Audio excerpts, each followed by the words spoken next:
नमस्कार, स्वागत है आपका। आप देख रहे हैं पीटीआई यानी प्राइम डिबेट इंडिया। मैं हूं आपके साथ सना वारिस। प्राइम डिबेट इंडिया में आज बात कब्जाधारियों के खिलाफ एक्शन और एक्शन के खिलाफ जारी विरोध प्रदर्शन की। जी हां, जम्मू कश्मीर में एंटी इंक्रोचमेंट ड्राइव कई हफ्तों से जारी है। जम्मू कश्मीर के विभिन्न इलाकों में बुलडोजर कार्रवाई देखी जा रही है। इस कार्रवाई की जद में आए गरीबों का कहना है कि उनके पैर से जमीन नहीं बल्कि सिर से छत छीन ली गई है। वहीं जम्मू में ड्राइव के खिलाफ पत्थरबाजी की गई तो पत्थरबाजी करने वालों पर पुलिस का एक्शन भी दिखा। 5 लोग गिरफ्तार किए गए हैं जबकि कई पुलिस हिरासत में हैं। ये तादाद और बढ़ सकती है। वहीं अतिक्रमण विरोधी अभियान के खिलाफ कांग्रेस और डीएपी सड़कों पर भी उतरी, जबकि एलजी ने आश्वासन दिया है और इनका कहना है कि ओनली इन्फ्लुएंशियल एंड पावरफुल लोगों के खिलाफ ही एक्शन लिया जाएगा। तो आज इसी मुद्दे पर करेंगे चर्चा। कई खास मेहमान आज इस डिबेट का होंगे हिस्सा। जगह जगह बुलडोजर भेजे जा रहे हैं, वो किस बुनियाद पर? जब गवर्नमेंट कहती है कि ये लिस्ट सही है तो वो लिस्ट पब्लिक डोमेन में क्यों नहीं? जम्मू कश्मीर में जो इस वक्त हो रहा है दैट इज द एक्सट्रीम, और जम्मू कश्मीर में अपने ही लोगों को अपनी जमीनों से निकाला जा रहा है ये कह के कि ये एंटी एनक्रोचमेंट ड्राइव है। एंटी एनक्रोचमेंट ड्राइव नहीं है। कांग्रेस अब हल्ला बोल हो गई है। कांग्रेस ये कह रही है कि गरीब लोगों को बताया जा रहा है, झूठ बताया जा रहा है कि तुम्हारी दुकानें नहीं हम तोड़ेंगे, तुम्हारी जमीनें नहीं हम खाएंगे। और सरकार को बिना बेरोक इस कार्रवाई को अंजाम देना चाहिए, क्योंकि ये हाई कोर्ट का आदेश है, ये कोई सरकार का आदेश नहीं है।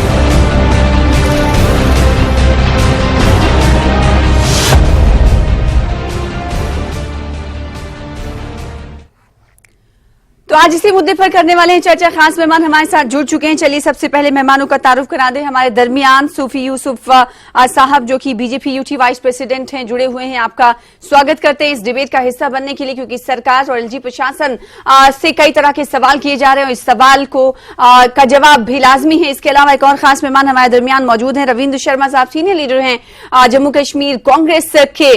आपका भी वेलकम करते हैं इस खास डिबेट का हिस्सा बनने के लिए। कांग्रेस के हवाले से बड़ी खबर ये रही कि आज सड़कों पर भी उतरी कांग्रेस इस डिमोलिशन ड्राइव, इस एंटी इंक्रोचमेंट ड्राइव के खिलाफ। आज जैसा कि हमने विजुअल्स के जरिए और विकास सुलवानी का बयान आपको सुनाया, इसके अलावा एक और खास मेहमान हमारे बीच जुड़े हुए हैं, इफरा जान साहब जो कि स्पोक्स पर्सन है नेशनल कॉन्फ्रेंस के। आपका भी स्वागत करते हैं इस खास डिबेट का हिस्सा बनने के लिए। आपसे कुछ देर बाद ये जुड़ेंगे। इसके अलावा एक और खास मेहमान हमारे बीच मौजूद हैं, फिरदौस टाक साहब जो कि सीनियर लीडर हैं, स्पोक्स पर्सन है पीडीपी के। आपका वेलकम करते हैं खास प्रोग्राम का हिस्सा बनने के लिए फिरदौस साहब। चलिए प्रोग्राम की शुरुआत करते हैं। सबसे पहले मैं चाहूंगी कि रविंद्र शर्मा जी आपसे शुरुआत की जाए। कांग्रेस हल्ला बोल करती हुई आज देखी गई और एलजी ने आश्वासन दिया है कि जो गरीब लोग हैं उन्हें परेशान नहीं किया जाएगा। जो बड़ी मछलियां हैं और जो पावरफुल लोग हैं जिनके पास बहुत ज्यादा जमीनें हैं उनको ही इस एक्शन को फेस करना है। लेफ्टिनेंट गवर्नर साहब ये ऑर्डर निकाल दें तो हम एजिटेट नहीं करेंगे। अगर वो ये लिख दें कि बड़ी मछलियां और बड़े मगरमच्छ जो हैं उनके खिलाफ कार्रवाई होगी तो बिल्कुल हम साथ होंगे। लेकिन जद में गरीब आ रहा है। सबसे पहले यात्रा से पहले राहुल गांधी जी की भारत जोड़ो यात्रा के आने से पहले हमने प्रेस कॉन्फ्रेंस करके जताया था कि गरीब लोगों को उजाड़िए मत, आप बसा नहीं सकते। पिछली सरकारों ने जो है वो गरीबों को बसाया। महाराजा साहब के टाइम लोगों को जमीनें दी गई, उसके बाद खातमा चकदारी लाया गया 1952 में और मालकाना खत्म करके लोगों को जमीनों पे बसाया गया। फिर LB 6 LB 7 के तहत कानून निकाले गए 1958 और इसमें लोगों को बसाया गया। गरीबों को अपनी जमीन सरकार ने दी। फिर S 432 आया। इसके बाद चीफ मिनिस्टर गाइडलाइंस आई 1971 में और 76 में ज़राई इस्लाहत कानून आया। हालांकि रोशनी भी उसी कड़ी में आगे था कि जो लोग सदियों से, सालों से, दशकों से सरकारी जमीन पे काबिज है उनसे कुछ पैसा लेकर के उनको दे दिया जाए। लेकिन चलिए उस कानून को रद्द किया, हाईकोर्ट ने भी किया, गवर्नर ने भी किया और उस पे तथ्य सामने आए नहीं आए क्योंकि सरकार तो यही थी और इन्होंने कहा कि ये गैर कानूनी, गैर आईनी कानून है। लेकिन जिस मेरा हक रोशनी कानून से पहले था। मैं आपको ये बता दूं कि जो मौजूदा कानून है लिमिटेशन एक्ट, वो 30 साल के बाद मुझे अधिकार देता है कि अगर मैं सरकार की जमीन पे काबिज हूं जी तो मैं एडवर्स पोजेशन के तहत मैं मालकाना हक मांग सकता हूं, अदालत में जा सकता हूं। इससे पहले हमारी रियासत का कानून जो था वो 60 साल था। हाँ छोड़ दीजिए रोशनी और बाकी कानून, कई ऐसे कानून हैं जिनकी रूह से बहुत से लोग, हजारों लोग जिनको ये आज जबरन बुलडोजर और बाकी चीजों से निकाल रहे हैं, वो उन कानूनों के तहत, उन कानून की रूह के तहत अगर देखा जाए तो उनको हक जी। मिलने चाहिए और मिल सकते थे। लेकिन सिर्फ एक रोशनी के साथ जोड़ के और कहा चलाई आम लोगों को। मुझे इल्म है, मैं गांव का रहने वाला हूं, गांव के लोगों को भी पता है कि गांव में लोग 1926 से एक 100 साल करीब लोग काबिज है, और 47 से पहले के, 47 के बाद के रिफ्यूजी जो पीओजेके से आए, उन लोगों को कई गाइडलाइंस है कि आप अनाज के रख सकते हैं, आसपास के अनाज, काप, इस तरह की बंजर कदीम जमीन जो है उसको आबाद करिए। ये गवर्नमेंट के आर्डर थे, उन लोगों ने आबाद किया, कांटे खाए गरीब लोगों ने। आज जिसके पास 100 कनाल है उसके लिए भी वही कानून, जिसके पास 2 कनाल है उसके लिए भी वही कानून। कई लोग ऐसे हैं जिनका मकान भी सरकारी जमीन ठीक है, तो सीधे तौर पे कांग्रेस का भी ये कहना है कि ऑर्डर निकाल दें और ये बता दें कि कौन गरीब है। इफ्रा जान साहिबा इस बीच हमारे साथ जुड़ चुकी हैं, जो कि नेशनल कॉन्फ्रेंस को रिप्रेजेंट कर रही हैं। आपका वेलकम करते हैं इस डिबेट का हिस्सा बनने के लिए। फिरदौस टाक साहब पहले से ही बने हुए हैं। फिरदौस टाक साहब, आपकी प्रतिक्रिया जानना चाहेंगे इस इंक्रोचमेंट ड्राइव पर। पीडीपी क्या कुछ कह रही है, महबूबा मुफ्ती ने क्या कहा, हमने तो सुना दिया, लेकिन महबूबा मुफ्ती सीधे तौर पर यह कह रही हैं कि जम्मू कश्मीर में हालात आज बहुत खराब हो चुके हैं, जैसा कई ऐसे देशों का वो जिक्र कर रही थी जहां पर हमेशा हालात खराब रहते हैं। उनका ये मानना है कि अभी जो हालात है वो वैसे ही उन कंट्रीज की तरह जम्मू कश्मीर में दिखने लगे हैं, बुलडोजर ही बुलडोजर। देखिए सना, पहले तो मैं ऑब्जेक्शन रेज करता हूं कि जिस तरह से बार बार ये कहा जाता है कि ये एंटी एनक्रोचमेंट ड्राइव है, तो मुझे इस लफ्ज से ही ऑब्जेक्शन है, क्योंकि जम्मू कश्मीर में ना तो कोई लैंड माफिया है और ना ही कोई इलीगल एनक्रोचर है। ये जितनी भी जमीनों का जिक्र हो रहा है, ये by virtue of specific law लोगों की तहवील में थी, लोगों की कल्टीवेशन में थी। जब 2019 के बाद ये कानून, यहाँ पे 2019 के बाद सारे कानून रद्द किए गए, तो वो कानून भी रद्द किया गया जिसके तहत वो कल्टीवेट कर सकते थे। अगर कोई यहाँ पे एनक्रोचर है तो वो लेफ्टिनेंट गवर्नर साहब एनक्रोचर है, क्योंकि उन्होंने हमारे कॉन्स्टिट्यूशनल राइट पे एनक्रोच किया है, उन्होंने हमारे डेमोक्रेटिक राइट को एनक्रोच किया है। आपको मैं बता दूं, जिस लैंड की ये बात करते हैं, अभी आप देख लीजिए 2 साल पहले इसी इंतजामिया ने 2019 में 370 खत्म करने के बाद सांबा में 66 एकड़ लैंड तिरुपति मंदिर का जो ट्रस्ट है उनको स्टेट लैंड जो है वो ट्रांसफर की गई 2500 रुपए के इवज में। और ये वो जगह है जहां पर 450 गुज्जर फैमिलीज वहां पे रिहाइश करती थी। इन गुज्जर फैमिलीज को वहां से निकाला गया और वहां पे ये लैंड जो है वो ट्रस्ट को दिया गया। ये जिस लैंड की बात करते हैं, कुठवा में जिन लोगों ने आजाद हिंद फौज के साथ जंग लड़ी थी, उसके एवज में उस वक्त की सरकार ने यहां पर उन लोगों को आके कुठवा में एक गांव में बसाया था। उन लोगों को वहां से 80 जो खानदान है उनको वहां पे डिसलोकेट करके वो जमीन जो है वो इंडस्ट्रियल एरिया को उसमें डिक्लेयर किया गया और वो जमीन रखी गई है कि हम बाहर के लोगों को लाके वहां पे बसाएंगे। तो मैं जम्मू कश्मीर में ना तो कोई इलीगल एनक्रोचर है, ना जम्मू कश्मीर में कोई लैंड माफिया है। मैं बार बार इस चीज को कहता हूं कि ये माफिया जो है, ये माफिया उस रियासत में है जिस रियासत में से हमारे एलजी साहब जम्मू कश्मीर में आए हैं। ठीक है, बड़ा आरोप आप लगा रहे हैं। पीडीपी के प्रवक्ता हैं फिरदौस टाक साहब, उनका कहना है कि लैंड माफिया जिसका जिक्र एलजी प्रशासन कर रही है और कई भारतीय जनता पार्टी के लीडर कर रहे हैं कि उन्हीं के खिलाफ ये कार्रवाई हो रही है, तो इनका ऑब्जेक्शन सीधे तौर पर एंटी इंक्रोचमेंट लफ्ज से है और साथ ही साथ उनका कहना है कि लैंड माफिया कोई है ही नहीं। इफ्रा जान साहिबा, आपकी प्रतिक्रिया हम जानना चाहेंगे कि नेशनल कॉन्फ्रेंस ने भी आज, व्यूवर्स जो हमें देख रहे होंगे वो जान रहे होंगे कि आज एंटी इंक्रोचमेंट ड्राइव के खिलाफ जम्मू कश्मीर की जो सियासी पार्टियां उनके लिए, अगर ये कहें तो गलत नहीं होगा कि प्रेस कॉन्फ्रेंस डे था, क्योंकि एक के बाद एक कई बड़े नेता प्रेस कॉन्फ्रेंस करते हुए देखे गए। नेशनल कॉन्फ्रेंस ने भी प्रेस कॉन्फ्रेंस किया है। इफ्रा जान साहिबा, आपकी प्रतिक्रिया हम जानना चाहेंगे। जी देखिए, पहली बात तो मैं पहली बात से कहती हूँ, जब भी आप सरकार से सवाल करते हैं तो वो कहते हैं, उनके ऑर्डर्स में लिखा है इल्लीगल जो कब्जा लोगों का जमीन पे है, उस इल्लीगल कब्जे को हम हटाएंगे, क्योंकि लॉ जो है, कानून जो है, वो हर किसी को फॉलो करना होता है। पहली बात तो मैं बोलना तो ये चाहती हूँ कि ये चीजें जो है, ये एक इलेक्टेड गवर्नमेंट का फोटे होता है, एक इलेक्टेड गवर्नमेंट का काम होता है बड़े डिसीजंस लेना, बट ये डेमोक्रेसी की लैंग्वेज और कॉन्स्टिट्यूशन की लैंग्वेज तो बीजेपी समझती नहीं है। चलिए कानून की ही बात कर लेते हैं। जहां तक कानून की बात आती है, अगर उस गरीब को जिसने 2 मरले की घास चराई ली है, अगर उसको कानून फॉलो करना है, तो कानून तो भाजपा की सरकार को भी फॉलो करना है। बुलडोजर वहां चलाने से पहले उस कानून में पहले आपको 1 महीने की नोटिस देनी है, उस नोटिस का बाज़ाबिता सरकार के पास रसीद होना चाहिए, और उसके बाद जब इस इंसान को अपना केस कोर्ट में ले जाने का मौका दिया जाना चाहिए। उसके बाद जब कोर्ट अलाउ करती है डिमोलिशन, तब आप डिमोलिशन कर सकते हैं, वो आपका लास्ट रिसोर्ट होता है।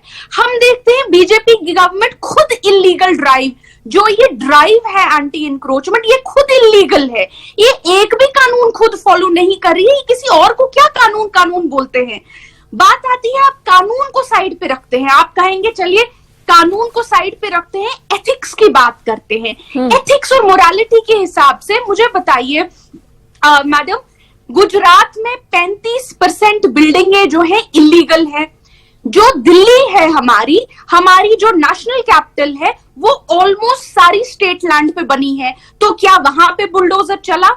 बुलडोजर चलना तो दूर की बात, वहां उल्टा हुआ। 2019 में बीजेपी की सरकार ने लोकसभा में एक बिल पेश किया, जिस बिल में उन्होंने कहा कि हम दिल्ली की इल्लीगल कॉलोनी को, यानी स्टेट लैंड पे बनी हुई कॉलोनियों को, लेकिन इफरा जान साहब आप बात कह रही हैं, यहाँ पर ये भी बात एक तरफा बात नहीं की जानी चाहिए। जम्मू, अगर दिल्ली की बात आप करें तो दिल्ली में भी हमने देखा था कि बुलडोजर चढ़ा और बड़ी तादाद में बुलडोजर चला था, इसके खिलाफ विरोध प्रदर्शन भी हुआ था। देखिए, दिल्ली में बुलडोजर नहीं चलाया गया, बुलडोजर अक्सर वहां चलाया जाता था जहां प्रोटेस्ट होते थे।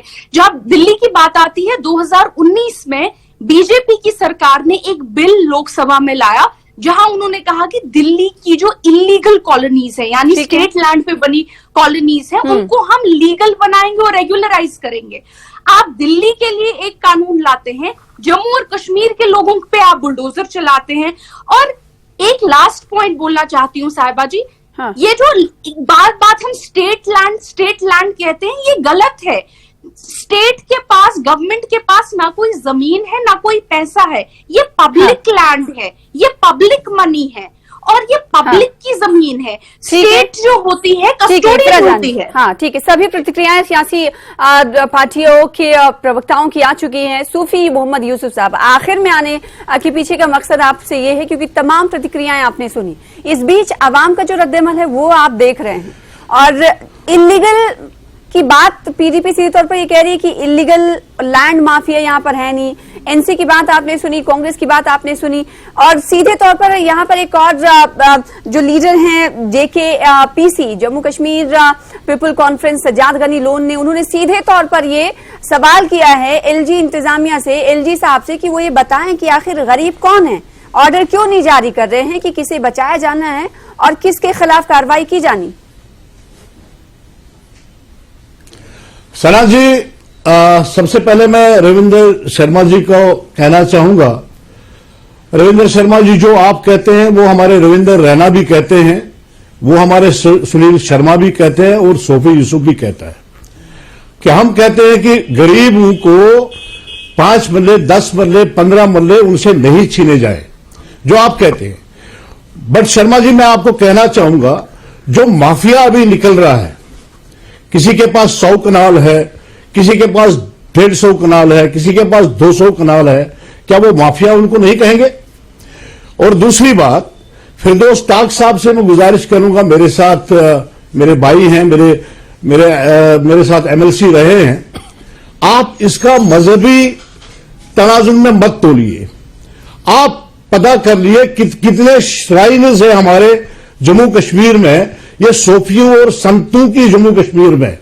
आप इसको हिंदू मुसलमान मत करिए, यहां आप लड़ाई मत करवाइए, यहां हिंदू मुस्लिम यहां लोग समझते हैं। आज आप देखिए, आज मैं आपको कहना चाहूंगा फिरदौस ताक साहब से कि ये जो हवा आप दे रहे हैं, आपकी पार्टी दे रही है, चाहे आप OGWOs को हवा दे रहे हैं, जी यहां हमें इंसाफ नहीं मिलेगा तब तक, जब तक यहां जो है तब तक टारगेटिंग किलिंग नहीं खत्म होगी, ये हवा मत दे दीजिए। आपने साहबा की श्राइन की बात कही और ये आप वापस ले लीजिए। हमारे जम्मू कश्मीर में बहुत सारे श्राइन्स हैं।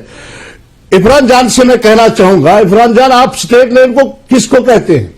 मैं आपको कहना चाहूंगा, आपके ही पार्टी से कितने लोगों के पास हजारों कनाल निकल रहे हैं, और जिन लोगों ने आपका लीज पे भी लिया था, आप लोगों के सामने उनको क्या बताओगे? लोग जानते हैं। यूसुफ साहब, सना जी इनको कहिए, उसके बाद ब्रेक लेंगे, फिर आपके जवाब पर मुझे सवाल करना है। ये सभी राजनीतिक पार्टियों के सवाल का तो जवाब आपने एक लाइन में, दो लाइन में दे दिया। मोहम्मद यूसुफ साहब, मैं चाहूंगी कि जो जनता अभी एलजी इंतजामिया की तरफ उम्मीद लगाए बैठी हुई है, उनके लिए क्या कुछ कहना है? हाँ जी, आवाम के लिए क्या कुछ मैसेज है? क्या बोल रहे हैं आप? देखिए, मेरी मैसेज आवाम के लिए मैंने बार बार अभी प्रेस कॉन्फ्रेंस करी है, बहुत सारे मीडिया कर्मियों को मैंने कहा है, हम एलजी साहब से मिले, एलजी साहब ने वर्बली ऑर्डर लिखा था। कमर्शियल ब्रेक का वक्त हो रहा है, छोटे से ब्रेक के लिए रुकेंगे, ब्रेक के बाद जल्द लौटेंगे। इफरा साहिबा आपकी भी बात सुनेंगे, फिरदौस ताक आपकी भी बात, और मोहम्मद यूसुफ साहब आपकी भी बात। छोटा सा ब्रेक के बाद जल्द लौटेंगे।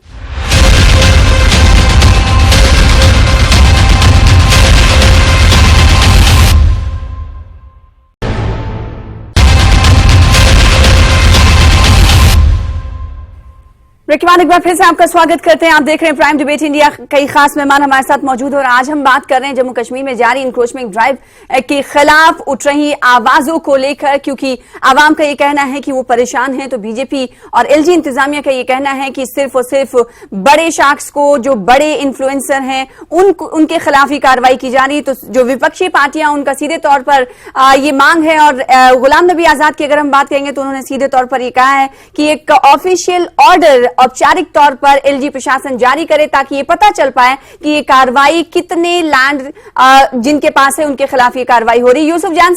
यूसुफ साहब मैं आपके पास आऊंगी, इफरा जान साहिबा की भी बात सुनूंगी, यूसुफ साहब आपसे मैंने सवाल किया था कि आखिर अवाम के लिए क्या कुछ पैगाम है बीजेपी का?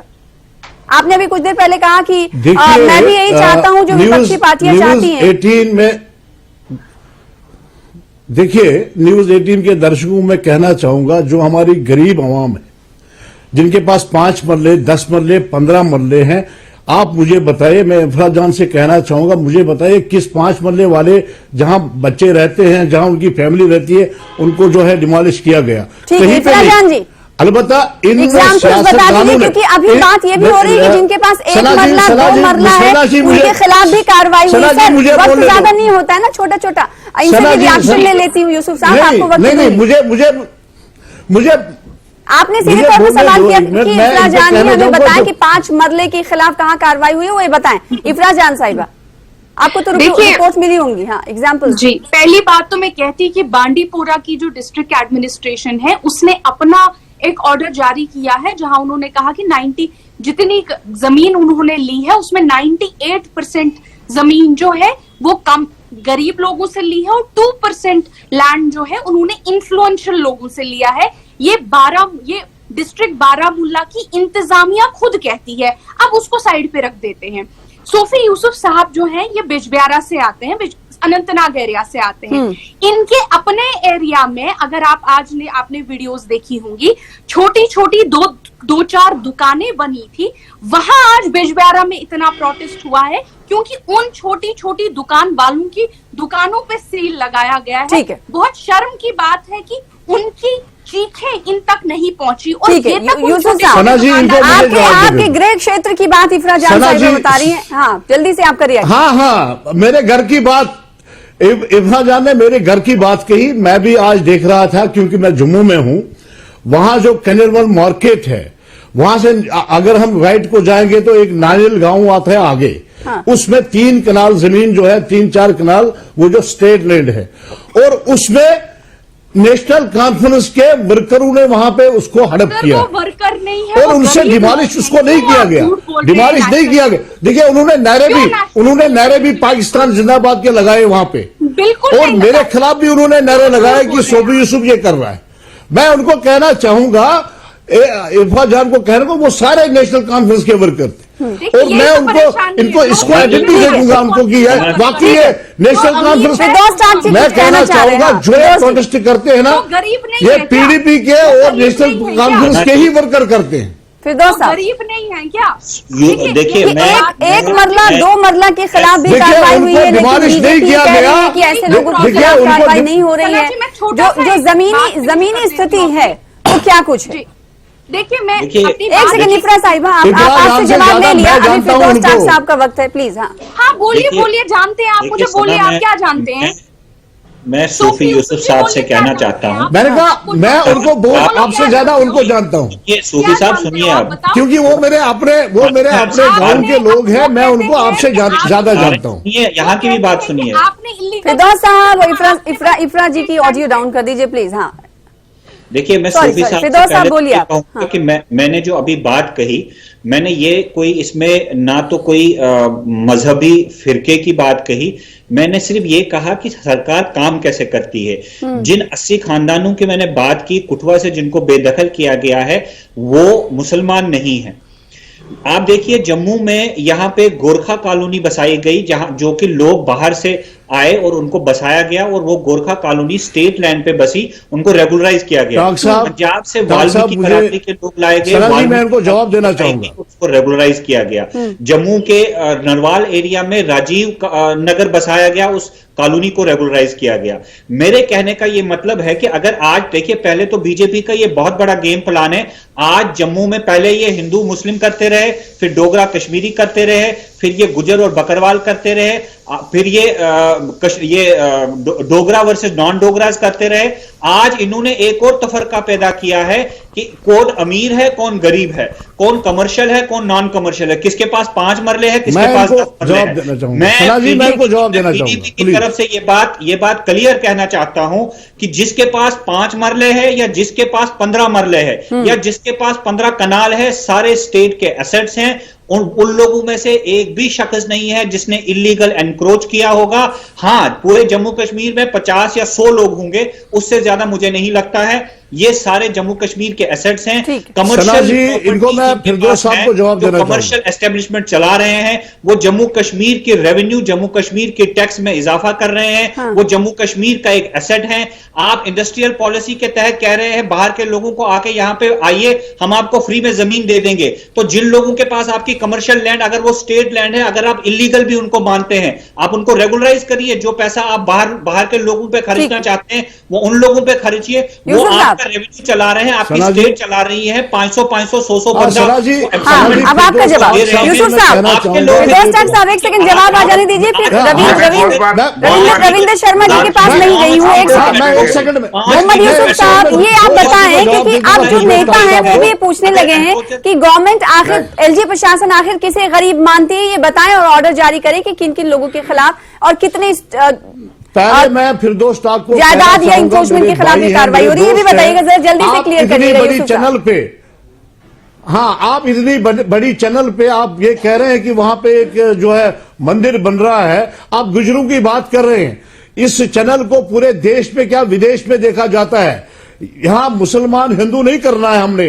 आपने गुजरों की बात की, गुजरों से आपने वोट लिए। अगर गुजरों को राइट दिया है वो भारतीय जनता पार्टी ने दिया। हाँ, अलबत्ता दूसरी बात, फाइनली मैं कहना चाहूंगा अपने आवाम को कि गरीब लोगों के साथ कोई छेड़ा नहीं जाएगा। हमारे एलजी मनोज सिन्हा ने यकीन दहानी दी और रविंदर जी ने कहा कि शायद मुझे लगता है कि 1-2 दिन में ऑर्डर भी होंगे। हाँ। कि जिसके पास 5 मरले 10 मरले 15 मरले जमीन है उसे हम नहीं लेंगे। ठीक है, अभी तक क्यों आखिर बगैर ऑर्डर के ऐसा किया जाता रहा मोहम्मद यूसुफ साहब?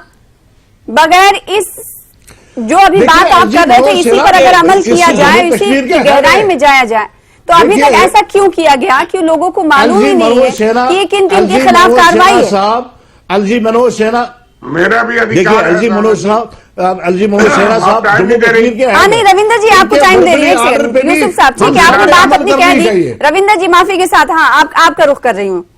देखिए, आपने कई राउंड लिया। पहली बात तो यह है, सोफी यूसुफ साहब के बाद आपको मुझे मौका देना चाहिए था उन्होंने एक दो बातें कही, चलो अच्छी बात है अगर वो भी ये बात करते हैं, लेकिन ये हक उनको नहीं है। हाँ। वो विपक्ष नहीं है। आप तो सारे सवाल उनसे पूछ रहे हैं जैसे ये रूलिंग पार्टी और सरकार चला रहे हैं। मैं सवाल इसलिए पूछ रही क्योंकि ये नुमाइंदे बन के और ये बार बार ये कहते हैं कि हम नुमाइंदे हैं और हम एलजी प्रशासन के पास आपकी बातों को ले जाते हैं और बार बार वो एलजी प्रशासन जो करता है उसको लेकर ये इसे डिफेंस भी करते हैं। इसलिए मैं उनसे पूछ रही हूँ कि आखिर एलजी प्रशासन की तरफ से आप ही बोलती जाएंगे तो डिबेट के लिए हमें क्यों बुलाया? बोलिए रविंदर जी बोलिए। मैडम, कि आपके नजर में भी और आपके जहन में भी ये सवाल है कि ये सरकार है और ये बात दुरुस्त है। नहीं, सरकारी नुमाइंदे थोड़ी ना है, क्योंकि ये हमेशा ही बोलते हैं कि हम आपकी बात पहुंचाएंगे वहां तक, एलजी तक। इसलिए अच्छा, अगर ऐसा हम सोचते हैं, आप क्या कांग्रेस पार्टी का कोई वक्त गया? एक सेकंड रविंदर जी, सुनिए एक सेकंड, क्या कांग्रेस पार्टी का डेलीगेशन इस इश्यू पे एलजी से मिलने गया? सुनिए मेरी बात को सुन लेंगे, मेरी बात को सुनने लेंगे। बिल्कुल नहीं। वो एलजी साहब सुनिए ना मेरी बात। एलजी तो सबके हैं ना रविंदर जी। सुनिए, वो एलजी साहब इनका टेलीफोन पे मिलते हैं, वो एलजी साहब हमको नहीं मिलते, वो एलजी साहब सबको नहीं मिलते जैसे आप पूछती हैं। मैं अगर ये कहूंगा उन्होंने सोचा कि यूपी में जोगी साहब बुलडोजर चला रहे हैं, ये भी गलत बात बोल रहे हैं भाई साहब, आप गलत बात बोल रहे हैं। आप उनके ईमेल पे जाइए और देखिए आपको मौका देंगे या नहीं देंगे। हर एक से मिलते हैं। आप नुमाइंदे हैं या बोलिए कि आप ऑफिशियल स्पोक्समैन है गवर्नर के। यूसुफ साहब, मुझे भी उनका एहतराम है, वो लेफ्टिनेंट गवर्नर है, संवैधानिक पद है। हाँ, इतना डिफेंस जो बीजेपी करती है तो सवाल खड़े होते हैं कि ये ऑर्डर निकालेंगे, ये डिमोलिशन, ये बुलडोजर चलने से पहले क्यों नहीं निकला? ठीक है। और जो अच्छा, सूफी यूसुफ साहब, दूसरी बात भी मुझे करनी है। हाँ, जल्दी से। दूसरी बात यह है कि भाई ये तो आप कर रहे हैं अर्बन एरिया 5 मरला 10 मरला, गांव में जो लोग हैं उनकी बात भी करिए। नहीं, मैं रविंद्र शर्मा जी से एक बात कहना चाहूंगा। सना जी, मैं इनसे एक बात कहना चाहूंगा। नहीं, वक्त की कमी है, रोशनी एक्ट की जल्दी किन लोगों को रोशनी एक्ट के तहत जमीन दी गई? ठीक है, तो अपने ठेकेदारों को जमीन दी। बीजेपी के सारे ठीक है, तो ये ऐसा मौजू है जिस पर बहस आखिर तक जारी रहेगी, ऐसा ही नजर आ रहा है। सूफी यूसुफ साहब से आप लोग भी सवाल कर रहे हैं लगातार, और रविंदर जी जो बात आप उठा रहे थे, वहीं फिरदौस टाक जी और साथ ही साथ इफ्रा जान साहिबा, इसका जवाब एलजी प्रशासन और उनके नेताओं की तरफ से, जो कि विपक्षी पार्टियों की तरफ से कही गई हैं, इसे साफ करना चाहिए और ऑर्डर जल्द से जल्द निकालना जाना चाहिए, क्योंकि अब जो विपक्षी पार्टियां वो पूछ रही हैं कि आखिर यूटी में आखिर गरीब कौन है, ये एलजी प्रशासन बताए। बहुत शुक्रिया आप तमाम का हमारे साथ जुड़ने के लिए, इस मौजू पर चर्चा करने के लिए। फिलहाल इसी के साथ प्राइम डिबेट में आज के लिए बस इतना ही। कल फिर हाजिर होंगे बड़े मुद्दे के साथ। तब तक देखते रहिए News 18 JKLH। नमस्कार।